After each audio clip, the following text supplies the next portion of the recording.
చంద్రబాబు పవన్ కళ్యాణ్ పై మండిపడ్డారు AP CM Jaganmohan Reddy. ఒకరు అధికారంలో ఉన్నప్పుడు జనాలకు మంచి చేయని వ్యక్తి అయితే మరొకరు ఆ వ్యక్తికి కొమ్ము కాసే వ్యక్తి అని విపక్ష నేతలపై విరుచుకుపడ్డారు. ఈ ఇద్దరు ఇప్పుడు ప్రజలను వంచేందుకు సిద్ధమయ్యారంటూ తీవ్ర ఆగ్రహాన్ని వ్యక్తం చేశారు.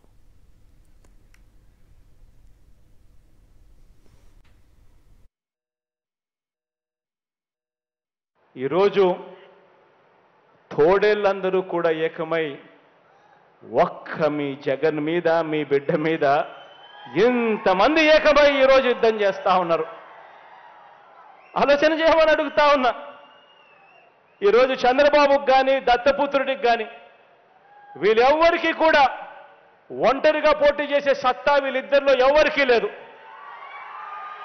కారణం ప్రజలకు మంచి చేసిన చరిత్ర వీరికి లేదు కాబట్టి వీళ్లకు అన్ని చోట్ల పోటీ చేసే సత్తా లేదు. అందుకే వీళ్ళందరూ కూడా నమ్ముకున్నది ఏమిటి అనంటే వంచనను, మోసాన్ని ఈరోజు వీళ్ళందరూ నమ్ముకుంటా ఉన్నారు.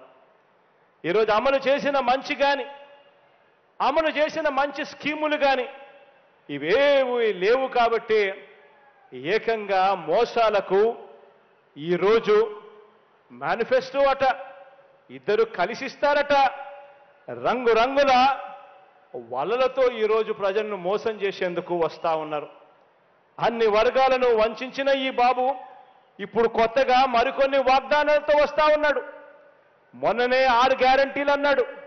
అందరితో కూడా సరిపోదు, జగన్ను ఢీకొట్టలేము అని వాళ్ళంతటి వాళ్ళే ఆలోచన చేసుకొని ఈసారి ఉమ్మడి మేనిఫెస్టో అని చెప్పి మళ్ళీ ప్రజలను మోసం చేసేందుకు బయలుదేరారు.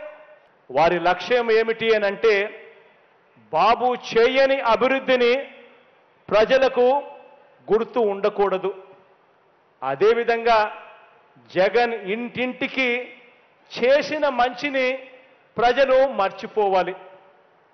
ఇందుకోసమే ఈరోజు ఈ దిక్కుమాలిన రాతలు, ఈరోజు ఇందుకే దిక్కుమాలిన కథలు, ఈరోజు దిక్కుమాలిన కథనాలు ఉద్యోగాలను సైతం, ఉద్యోగస్తులను సైతం రెచ్చగొట్టే కార్యక్రమాలు, రౌండ్ టేబుల్లో రకరకాల పార్టీలు, రకరకాల వ్యక్తుల రంగ ప్రవేశాలు, కుట్రలు, కుతంత్రాలు.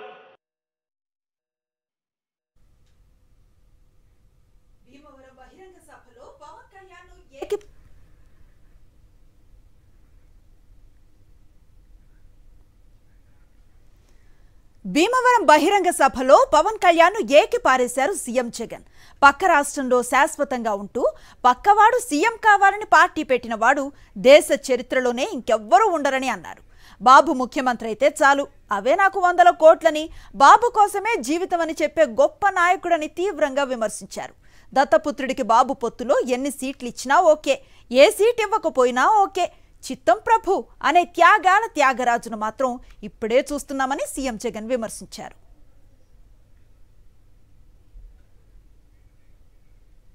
ఈ దత్తపుత్రుడికి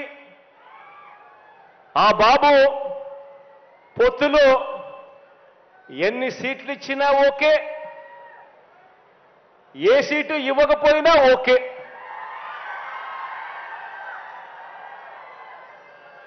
చిత్తం ప్రభు అనే త్యాగాల త్యాగరాజుని మాత్రం ఇప్పుడే ఈ దత్తపుత్రుల్లో మాత్రమే చూస్తాం.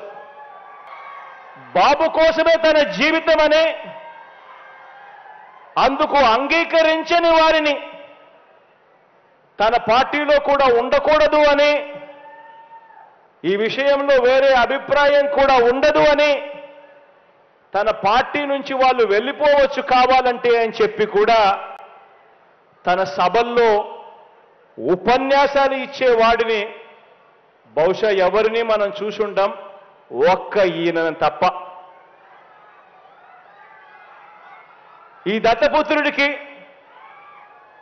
ఆ బాబు పొత్తులో ఎన్ని సీట్లు ఇచ్చినా ఓకే, ఏ సీటు ఇవ్వకపోయినా ఓకే,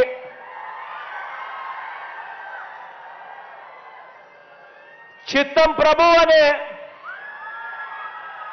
త్యాగాల త్యాగరాజుని మాత్రం ఇప్పుడే ఈ దత్తపుత్రుల్లో మాత్రమే చూస్తాం. ఎవరైనా ప్రజల కోసం త్యాగాలు చేసేవాడిని చూశాం కానీ ఏకంగా ప్యాకేజీల కోసం త్యాగం చేసేవాడిని మాత్రం బహుశా ఎప్పుడు చూసుండం.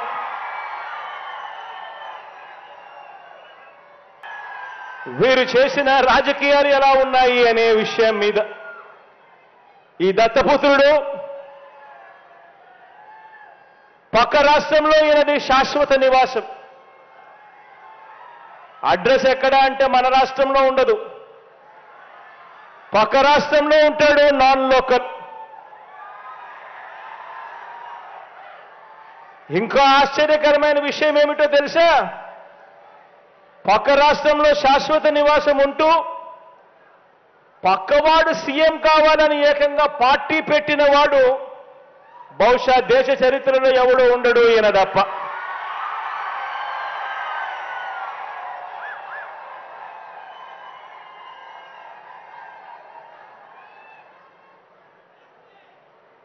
ఈ మనిషి బాబు ముఖ్యమంత్రి అయితే చాలు, అవే నాకు 100 కోట్లు అని, బాబు కోసమే తన జీవితం అని, అందుకు అంగీకరించని వారిని తన పార్టీలో కూడా ఉండకూడదు అని, ఈ విషయంలో వేరే అభిప్రాయం కూడా ఉండదు అని, తన పార్టీ నుంచి వాళ్ళు వెళ్ళిపోవచ్చు కావాలంటే అని చెప్పి కూడా తన సభల్లో ఉపన్యాసాలు ఇచ్చేవాడిని బహుశా ఎవరిని మనం చూసుంటాం, ఒక్క ఈయన తప్ప.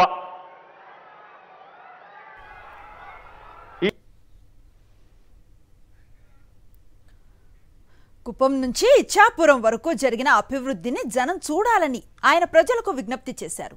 ఏ రంగంలో అభివృద్ధి చూసినా జగనే గుర్తుకొస్తాడని అన్నారు. పశ్చిమ గోదావరి జిల్లా భీమవరంలో జగనన్న విద్యా దీవెన నిధులను విడుదల చేసిన సీఎం జగన్ ఏపీలో విద్యారంగ అభివృద్ధికి విప్లవాత్మక అడుగులు పడుతున్నాయని స్పష్టం చేశారు.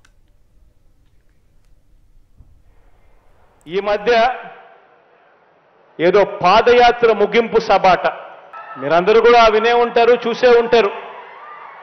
ఈ మధ్య ఏదో పాదయాత్ర ముగింపు సభాట, అందులో చంద్రబాబు మాట్లాడాడు.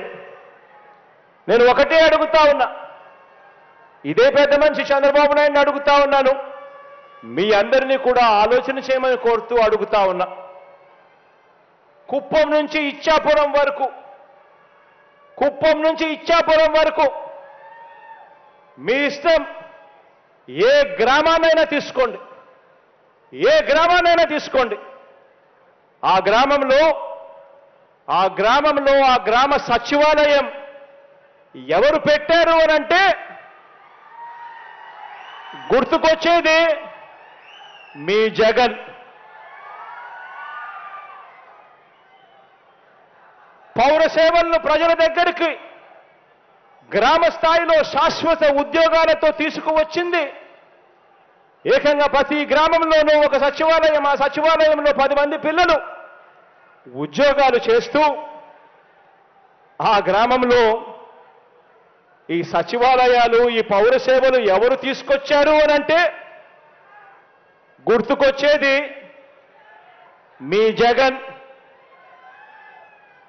ఏ గ్రామమైనా తీసుకోండి, ఆ గ్రామంలో ప్రతి 50 ఇళ్లకు ఒక వాలంటీర్ వ్యవస్థ, ప్రతి 50 ఇళ్లకు 70 ఇళ్లకు ఒక వాలంటీర్ వ్యవస్థ.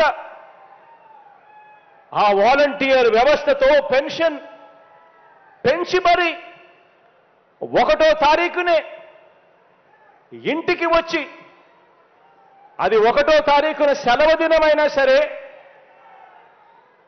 ఆదివారమైనా సరే, ఆ 1వ తారీఖున ఇంటికి వచ్చి చిక్కటి చిరునవ్వుతో గుడ్ మార్నింగ్ చెబుతూ పెన్షన్ చేతిలో పెడతా ఉన్నది. ఆ పెట్టేది ఎవరు అని అంటే గుర్తుకొచ్చేది మీ జగన్. రైతన్నను చేయి పట్టుకు నడిపిస్తూ రైతన్నను చేయి పట్టుకుని నడిపిస్తూ గ్రామంలో రైతు భరోసా కేంద్రం తీసుకువచ్చింది ఎవరు అనంటే గుర్తుకు వచ్చేది మీ జగన్. ఒక్క రూపాయి కూడా లంచాలు లేకుండా, ఎక్కడా కూడా వివక్ష లేకుండా నేరుగా బటన్ నొక్కి ఇంటింటికి నా అక్క చెల్లెమ్మల కుటుంబాల ఆ పేదల ఖాతాల్లోకి డబ్బులు పంపింది ఎవరు అనంటే గుర్తుకొచ్చేది మీ జగన్. రైతన్నలకు వైఎస్ఆర్ రైతు భరోసా ఇచ్చింది ఎవరు అనంటే గుర్తుకొచ్చేది మీ జగన్. పొదుపు సంఘాల అక్క చెల్లెమ్మలకు కుదేలైపోయిన సంఘాలు ఏకంగా 18% non performing assets, out standing రుణాలతో సతమతమైపోతా ఉన్న ఆ అక్క చెల్లెమ్మలకు, ఆ పొదుపు సంఘాలకు మళ్ళీ జీవం పోసింది ఎప్పుడు అనంటే ఎవరు అనంటే గుర్తుకు వచ్చేది మీ జగన్. అక్క చెల్లెమ్మలకు కానీ రైతన్నలకు కానీ 0 వడ్డీ ఇస్తున్నది ఎవరు అనంటే గుర్తుకొచ్చేది మీ జగన్. ఒక అమ్మఒడిని చూసినా, ఒక వైఎస్ఆర్ ఆసరాన్ని చూసినా, ఒక వైఎస్ఆర్ చేయూత కార్యక్రమం చూసినా గుర్తుకొచ్చేది మీ జగన్. అసైన్డ్ భూముల మీద 22A, 22A, 22A భూముల మీద ఏకంగా 35 లక్షల ఎకరాల మీద శాశ్వత హక్కులు ఇచ్చింది ఎవరు అనంటే గుర్తుకొచ్చేది మీ జగన్. ఇదంతా కూడా కేవలం ఈ 4.5 సంవత్సరాల కాలంలో మాత్రమే జరిగింది అన్నది ఆలోచన చేయమని చెప్పి మిమ్మల్ని అందరినీ కూడా కోరుతా ఉన్నా. గతంలో కూడా పాలనను చూశారు. ఇంతకుముందు నేను చెప్పినట్టుగా 14 ఏళ్ళు ముఖ్యమంత్రిగా పరిపాలన చేసిన పాలన చూశారు. 3 సార్లు ముఖ్యమంత్రిగా ఆయన పాలన చూశారు. మీ బిడ్డ 4.5 సంవత్సరాల పరిపాలన మాత్రమే చూశారు. కానీ నేను చెప్పినటివి ఇవన్నీ కూడా కుప్పం నుంచి ఇచ్చాపురం వరకు మీ ఇష్టం, ఏ గ్రామాన్నైనా తీసుకున్నా కూడా ఈరోజు మీ బిడ్డ పరిపాలనలో తేడా, మార్పు ప్రస్ఫుటంగా కనిపిస్తా ఉంది అని చెప్పడానికి గర్వపడతా ఉన్నా.